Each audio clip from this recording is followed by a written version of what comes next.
Part 1. The World. The world in Guild Wars 2 is known as Tyria. This is the place you'll be spending most of your time adventuring on. It's a fantasy world of swords and magic, but with more advanced steampunk technology also in use like airships and guns. Tyria is a spherical planet, has a sun and moon, and isn't the only known world to exist in the universe. Indeed, it's said that humanity was brought to Tyria from another world over 1,000 years ago, making them aliens, but now, so much time has passed, very few remember this truth. While some characters have found ways to visit the other worlds using magic, we, the players, never have, so any planet other than Tyria remains largely a mystery. Tyria has days, nights, seasons, and years much like Earth does. It has oceans, islands, mountains, jungles, deserts, and most every other environment you might come to expect. It's split into 3 different known continents, with each one being introduced every time a new Guild Wars 1 story campaign was released. There are probably more continents than this, but since the developers stopped releasing new campaigns and started working on Guild Wars 2 instead, we've never actually seen them.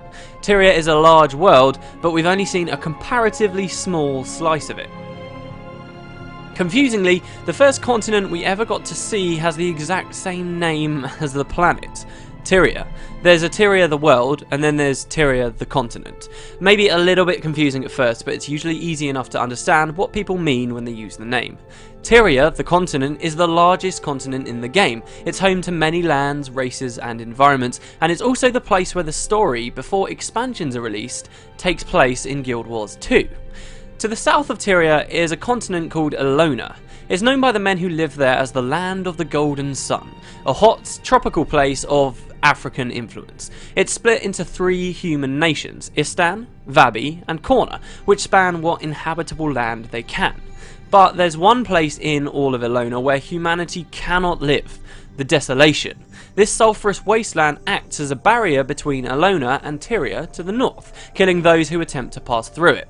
In recent years, an undead lich has conquered all of Elona, causing contact with the people of this continent to become largely cut off. Even further south of Elona, far across the unending ocean, is another land. This is Cantha, the Dragon Empire. Cantha has a distinct Chinese or East Asian resemblance and can be split into 4 main regions. We've got Xingjie Island, Kaineng City, the Echovald Forest, and the Jade Sea. Humanity has flourished here, with their cities spanning most of the northern regions, but owing to its vast remoteness and its recent xenophobic practices, contact between those living in Tyria and those in Cantha is now almost non-existent. Neither Cantha nor Elona are actually accessible at the launch of Guild Wars 2, and you won't even see them on the world map. But it's important to remember that they're there. In-game, you'll actually find people who used to live in or are descended from those continents, and they'll talk to you about news of their homelands. So now, hopefully, you know where they're referring to. Tyria is the huge continent you will see on the map. This is the home of the 5 playable races, as well as many lesser races. It's where the main storyline takes place, and much of it will be available for exploration. Each playable race has their own territory, along with a large capital city of their own. The humans live in Crater. Crater is a lush land of green hills, fields, forests, streams and swamps. Humans have been killed and pushed back on all fronts in Tyria, so Crater stands as the last place of refuge for the race. They once called the coastal city Lion's Arch their capital, but this was destroyed by tidal waves years ago and rebuilt as a free state by pirates. So a new capital was named, Divinity's Reach, a massive city to the north where all humans, regardless of heritage, are welcome. Humans used to live in Ascalon too, far east over the Shiver Peak Mountains, but this is now home to the Char, a playable race that were at war with humanity for hundreds of years, a war which they won. The Char are very industrial and pollute areas of what is otherwise a beautiful land, more scenic even than Crater. The region's littered with humanity's ruins, in particular a massive wall that stretches many miles east to west. Built over hundreds of years, the Great Northern Wall was once used to keep the Char out of Ascalon, but now lies in shambles across the landscape. The Char built their greatest city, the mechanical Black Citadel, directly on top of the fallen human capital of Rin, an example to all of their conquest over men. The Shiver Peaks are a long mountain range that separate Crater and Ascalon. They're home to a 3rd playable race, the Norn, who fled from their home further north many years ago. The Shiver Peaks are well known for their cold, high summits, fields of snow and sheer rock faces. While the Norn are mostly nomadic hunters and don't typically create large towns or cities for themselves, there is an exception. Holbrack is a vast place built by the Norn, for the Norn, a place for all to return to and share stories about their greatness. The Tarnished Coast, a long way away, houses the last two playable races. It's a lush jungle region filled with deadly plants, large insects and vast, tall trees that spread their roots all around.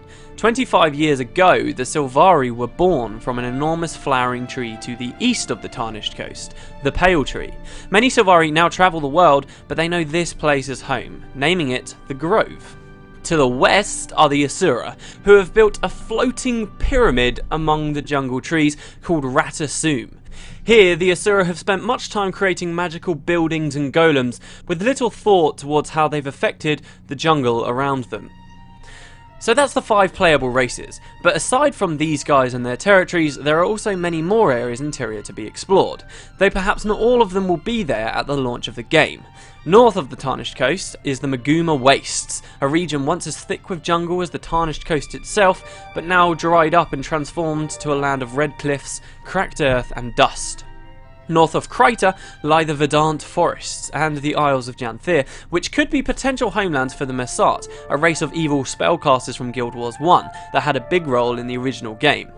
Then there's the Crystal Desert, once barren but now finding new life since the river Elon began to flow over its dunes. There's the Deljamore Front, a remote part of the Shiver Peaks once inhabited by the now extinct dwarves, and the Fire Island Chain, a string of active volcanic islands where the first game ended. Lastly, we've got the Blood Legion homelands, where the Char lived before retaking Ascalon when they were at war, and the far Shiver Peaks, original homeland of the Norn, before they were forced to flee south. But flee from what? Tyria has recently been thrown into turmoil because 5 great dragons have awoken, devastating the landscape and killing or corrupting everything they can. These elder dragons have had a significant impact on the geography of the continent. The Norn lived in the far Shiver Peaks until Jormag, the elder dragon of ice, awoke and began to rampage across the icy climes. So significant was the damage he caused that entire inland seas formed where mountaintops once stood, and the Norn were forced south to safety. Another example of the dragon's powers can be seen in eastern Ascalon. A great scar of crystal cuts into the land from north to south. The Brand. It was created when an elder dragon woke up and flew south. As it travelled, everything beneath its flight path was instantly transformed to crystal, leaving behind a long, dark scar. Maybe the greatest change, though, was in the lands of Or, which had long ago been sunk to the ocean bed. Zaitan, the elder dragon of the undead, raised the entire nation back above the surface, claiming the once sunken cities and lands as his own territory. So much earth and water was displaced from this violent movement that a series of tidal waves shred through the coastal areas of Kryta and the Tarnished Coast, transforming the landscape even more. The racers of Tyria have, despite the odds, survived these numerous disasters, and it's your job, when you get in game, to, starting with Zaitan, stop the Elder Dragons from destroying anything else.